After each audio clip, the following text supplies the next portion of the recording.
Histoire d'Afrique. Nous allons parler de la spiritualité des Bantous de Mozambique. Pour commencer, nous allons d'abord lire un petit bout de lecture d'un de mes confrères de Facebook. Il s'appelle Chaibou. Chaibou dit: il est inconcevable que je sois né juste pour travailler, payer des factures et mourir. Il a raison. Il est inconcevable que nous sommes nés juste pour travailler et payer des factures et mourir. Oui. Ce frère-là, je vais lui raconter un peu l'histoire du peuple bantou. Avant que les Européens viennent en Afrique, le peuple bantou travaillait trois fois par semaine. Je répète. Avant que les Européens viennent en Afrique, le peuple bantou travaillait 3 fois par semaine. Ça s'appelle le paradis sur terre. Avant que les Européens viennent en Afrique, viennent chez le peuple bantou vivait au paradis, on peut dire. Même si ce peuple était en alchimie avec de nombreuses religions mélangées. Mais ce qu'il faut retenir surtout, ce peuple travaillait 3 fois par semaine. Je préfère travailler 3 fois par semaine. Je préfère travailler 10 heures. 10 heures pendant les 3 jours que de travailler du lundi jusqu'au samedi. Je préfère cela. Quand tu dis à une personne cela, cette vérité concevable, cette personne qui a une mentalité européenne va dire: oui, vous êtes des cas sociaux. Je préfère être un cas social, je travaille 3 fois par semaine, que de vivre que pour travailler, que pour payer des factures et mourir. La vie, ce n'est pas travailler et ce n'est pas payer des factures et mourir. Ça, ce n'est pas la vie. Ce frère-là, il a posé une question qui est du même avis. Moi, je suis du même avis que toi, Chaibou. Hein? Toi, mon frère cousin égyptien, je suis du même avis que toi. Bien. Nous allons rentrer dans l'élément en question qui s'intitule la spiritualité Mozambique, de mes frères bantous du Mozambique, de une des 12 tribus Congo de Mozambique. Avant d'entrer dans le vif du sujet, il y a plein de journalistes panafricains, si je peux dire, parce que ce sont des panafricains. Moi, je ne suis pas un panafricain, parce que le mot panafricain, c'est un mot diabolique. La divinité pense c'est un satyre, ce sont des démons de satyre. Donc, je ne suis pas un panafricain. Je suis pour l'union du peuple africain, mais je ne suis pas un panafricain. Si les gens qui comprennent un peu la langue française, qui disent oui, le panafricain veut dire l'unité du peuple noir, ça ne veut pas dire l'unité du peuple noir. Puisque, à l'origine, le mot pan, c'était un démon. D'accord? C'est pour ça, je dis, il n'y a pas d'intellectuel panafricain. Je ne vois pas d'intellectuel panafricain. Ce n'est pas parce que tu parles très bien la langue française que tu comprends la langue française. Il y a comprendre la langue française et il y a parler la langue française. Vous comprenez bien? C'est deux sujets qui sont à peu près pareils mais qui ne sont pas pareils. Sur ce, nous allons pas débattre, mais nous allons raconter l'histoire de la spiritualité des Bantous qui se trouvent en Mozambique. Le mot religion du verbe religar, relire, revoir avec soin, ou bien, si l'on rejette ce sens répétitif, le mot religion veut dire relire, revoir avec soin. Ça, c'est ce que ça veut dire. Hein? Son origine vient de la langue latine. Ça veut dire, en latin, ça s'applique religar. Hein? Ça se dit religar. On pourrait lui donner le sens étymologique de religiaire, recueillir, ressembler. En revanche, Durkheim pense la réalité de la religion par l'explication qu'il en donne. Si l'homme adore la société transfigurée, il adore en effet une réalité authentique.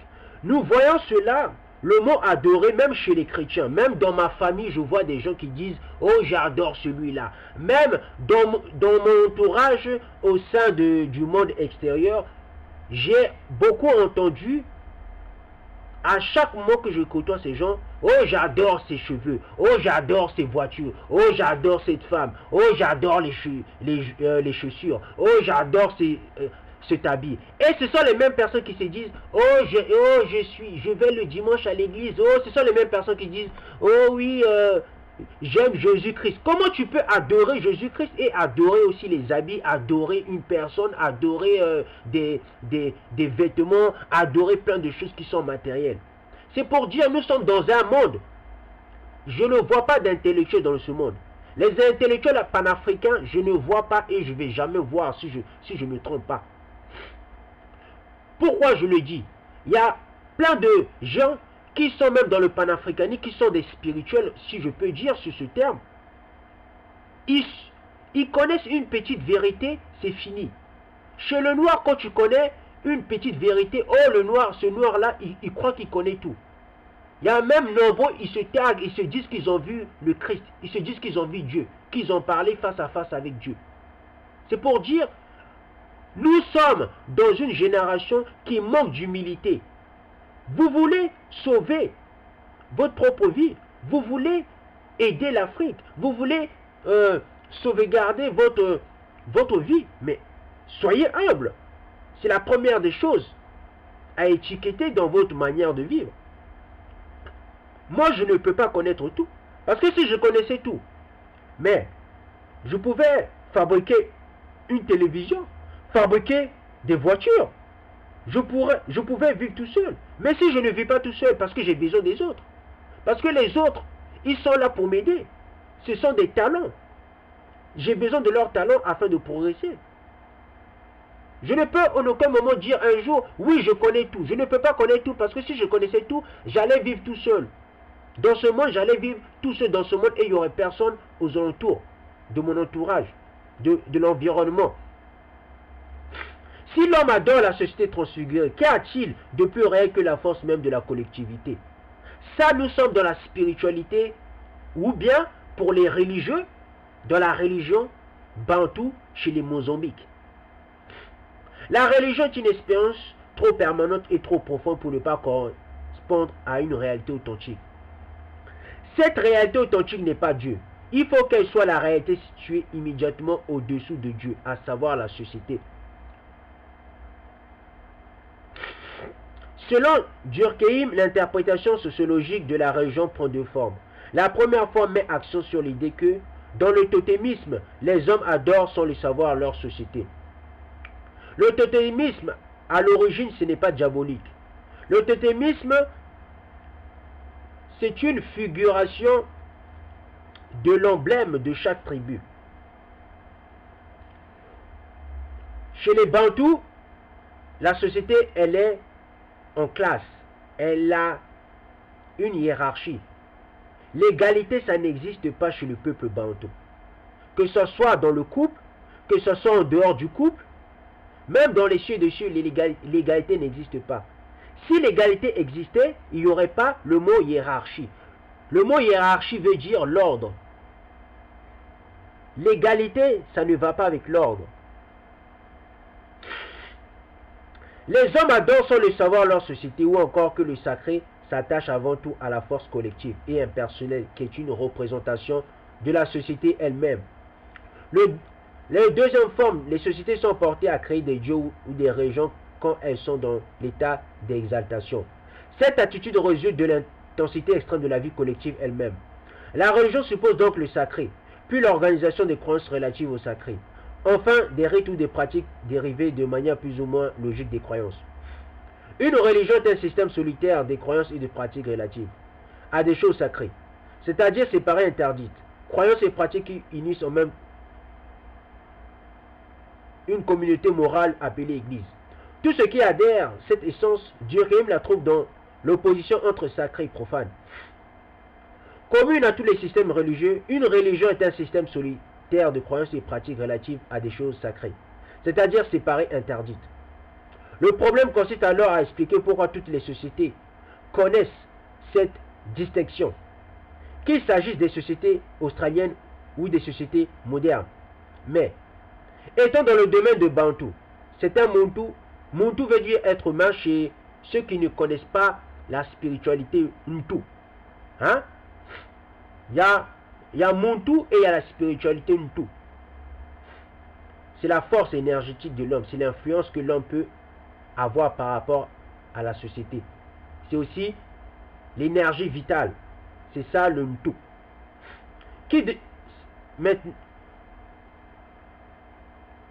Dans le domaine de Bantou, c'était un Muntu, être humain, qui devrait nous dire ce que signifie pour nous le terme religion. Et je crois qu'il verrait Durkheim. Hein? Allez-y lire le livre de Durkheim, Émile. Le système en Australie, Paris, édition Alcor, 1912. Cité d'après la 4e édition, Paris, PUF, 1960. Durkheim dit aussi, en allant analyser les habitudes des Bantous qui se trouvent au Mozambique, il a compris plusieurs cas. Il dit plutôt une idée de lien chez les Bantous. Muntu, c'est plutôt une idée de lien. Un lien d'union entre les hommes ou entre les hommes et les dieux. N'oublions pas en effet que les sociétés mozambicaines traditionnelles ignorent la distinction nette entre le monde sacré et le monde profane. La meilleure preuve en est l'absence, dans la plupart des langues africaines, d'un mot équivalent à ce que nous appelons religion. Il y a plein de panafricains, il y a plein de journalistes panafricains qui disent « Oui, Dieu, c'est les mathématiques. Les mathématiques, c'est le fractal. » Pour eux, sur la somme de tout leur discours en disant « Oui, Dieu, ce sont les mathématiques », ils ont oublié, la religion, c'est le culte. La religion, ce n'est pas la spiritualité. La religion, c'est une des 7 parties de la spiritualité. Je ne sais pas où sont les intellectuels panafricains. Je ne sais pas où vous êtes. Tu ne peux pas te dire, je suis un intellectuel panafricain ou je suis un intellectuel noir si tu ne connais pas le b.a.-ba de cela. Tu ne peux pas dire Dieu, c'est la religion. La religion, ça veut dire le culte, n'est-ce pas? Dieu n'est... Le culte, ça fait partie de Dieu. Ça fait partie de une des 7 parties de Dieu, de la création. Tu ne peux pas dire, oui, c'est en repartant à notre religion que nous allons nous délivrer. Non, ce n'est pas la religion qui délivre. C'est la spiritualité qui les délivre. C'est quoi la spiritualité? La spiritualité, ce n'est pas la religion. Il y a plein d'intellectuels panafricains ou bien européens, peu importe la couleur de peau, ils n'arrivent pas à bien comprendre c'est quoi la spiritualité et la religion. La religion n'est pas la spiritualité. La spiritualité, c'est connaître l'adoration. La spiritualité, c'est connaître le courage. C'est quoi le courage? C'est quoi les définitions du courage? Ça sert à quoi le courage? La spiritualité, c'est connaître les conseils que Dieu a mis sur terre. La spiritualité, c'est conseiller son frère, donner des bons conseils à son frère. La spiritualité, c'est avoir le courage. Celui qui est courageux, celui qui est en lien avec l'esprit de courage, il est dans le spirituel. La spiritualité, c'est aussi adorer Dieu. Adorer Dieu, nombreux disent c'est la religion, mais adoration, c'est le culte. C'est rendre un culte à Dieu. La spiritualité, c'est aussi avoir la sagesse. Tu ne peux pas te dire, je suis une femme bantou. Oui, j'aime mon mari, mais si tu n'as pas la sagesse. C'est pour ça, dans une de mes vidéos, j'avais dit, quand la femme bantou sera sage, elle sera l'être la plus puissante au monde. Mais n'oubliez jamais les femmes bantou, vous sortez de l'homme. Une femme ne peut jamais en aucun moment être plus spirituelle que l'homme. Parce que la sagesse sort de l'homme. La sagesse est sortie de Christ. La sagesse est sortie de Isaiah Congo. Ce n'est pas Isaiah Congo qui est sorti de la sagesse. C'est la sagesse qui est sortie de Christ. D'accord? Nous allons poursuivre. La spiritualité, ce n'est pas la religion. J'espère à tous les panafricains qui vont m'écouter un jour, vous allez beaucoup apprendre de mes vidéos.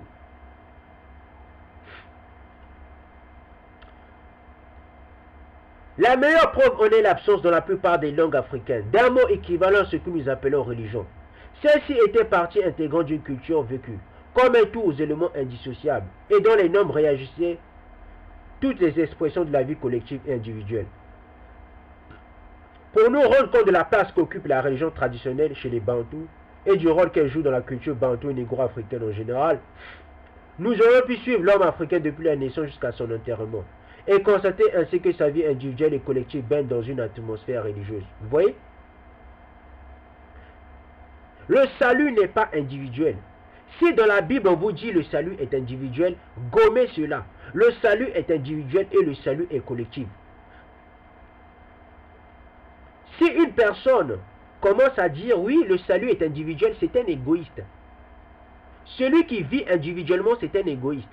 Celui qui vit en société collectivement, ce n'est pas un égoïste. Le salut est individuel et le salut est aussi collectif. Sinon, tu n'allais pas vivre avec des êtres humains. Tu allais vivre tout seul sur la terre. Ou bien tu allais vivre tout seul en Afrique. Tu allais vivre tout seul en Europe. On vit avec des gens. Si on vit avec des gens, le salut est aussi collectif. C'est pour cela que nous faisons les vidéos. On ne fait pas les vidéos pour une personne, on fait les vidéos pour des personnes. On retrouve aussi cette religion et philosophie dans les méditations et manipulations de choses et des hommes par les Nganga. Nganga veut dire médecin, guérisseur. On les appelle aussi praticiens. Dans les rites de fécondité, récolte abondance des hommes troupeaux. Dans les danses où la volonté et la beauté rivalisent. Les danses ne sont pas diaboliques. Les danses, ce sont les rythmes de l'univers. Nous allons parler de l'univers dans la troisième partie. Nous retrouvons aussi la religion dans les rites de naissance, que ce soit dans la naissance, dans les passages à la vie adulte comme dans les rites funéraires. Même quand les personnes meurent, nous retrouvons aussi la religion dedans. La religion est partout. Adorer Dieu, ça se pratique dans tous les domaines de la vie du peuple noir. Tout cela se vit au cœur du drame social. La première donnée dont il faut s'en convaincre est le lien intime qui existe entre la religion et la vie sociale. Tu ne peux pas dissocier la vie sociale et la religion chez les Noirs. Chez les Bantous, tu ne peux pas enlever la religion et laisser la vie sociale. La vie sociale est liée à la vie de la religion, au culte, puisque la religion veut dire le culte. Tu ne peux pas dire oui, à quoi sert de prier si tu ne sais même pas du tout. Dans les traditions bantoues, dans les coutumes bantoues, la vie sociale est liée à l'adoration, est liée au culte de Dieu, adorer Nzambi, ou bien Kalunga, ou bien Congo. La religion traditionnelle emprunte toute la vie de la communauté en Afrique. Elle est globalité, ramenée à l'essentiel. Leur vision du monde conduit à l'unité, car elle n'implique pas une aide différente entre le profane et le sacré. Vous voyez? La religion sert à unir. Si vous enlevez la religion d'un peuple, vous le désuniez. Pour unir un peuple, il faut la religion. C'est ce que les Européens ont compris quand ils ont mis les pieds pour venir mettre en esclavage le peuple noir et le peuple bantou. Ils ont compris la religion, c'est l'unité de ce peuple. Tout ce qui se pratique chez ce peuple est lié à l'adoration de Dieu. C'est pour cela la spiritualité et la religion, puisque la religion n'est pas la spiritualité. La religion, ce n'est pas la spiritualité. À tous ces panafricains, j'espère que vous me comprenez. J'espère que vous allez comprendre ce que je suis en train de dire. La spiritualité, ce n'est pas la religion. Adorer Dieu, ce n'est pas la religion. Si je peux dire, adorer Dieu, ce n'est pas la spiritualité. Puisque adorer Dieu, c'est rendre un culte à Dieu. Ça fait partie de une des parties de la spiritualité. Tu ne peux pas dire, je suis un être spirituel si tu dis que la religion, si tu dis que adorer Dieu, c'est la spiritualité. Non. Connaître Dieu, c'est aussi la spiritualité. Ça s'appelle l'esprit de la connaissance. Donner des conseils à ses frères, c'est aussi la spiritualité. Ou bien accepter les conseils de Dieu, c'est aussi la spiritualité. Imaginer des choses, puisque l'imagination, c'est l'intuition. L'imagination, ce n'est pas la connaissance.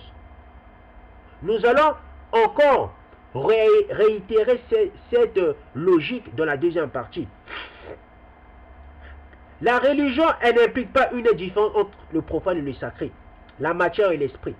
Pour elle, les vivants et les morts, le cosmos visible et le monde invisible ne constituent qu'un seul et même univers. Et les antinomies du bien ou du mal, de la vie et de la mort, qui ont leur sous-antagonisme inhérent, aux êtres existants ne mettent pas en cause l'unité de cette vision du monde.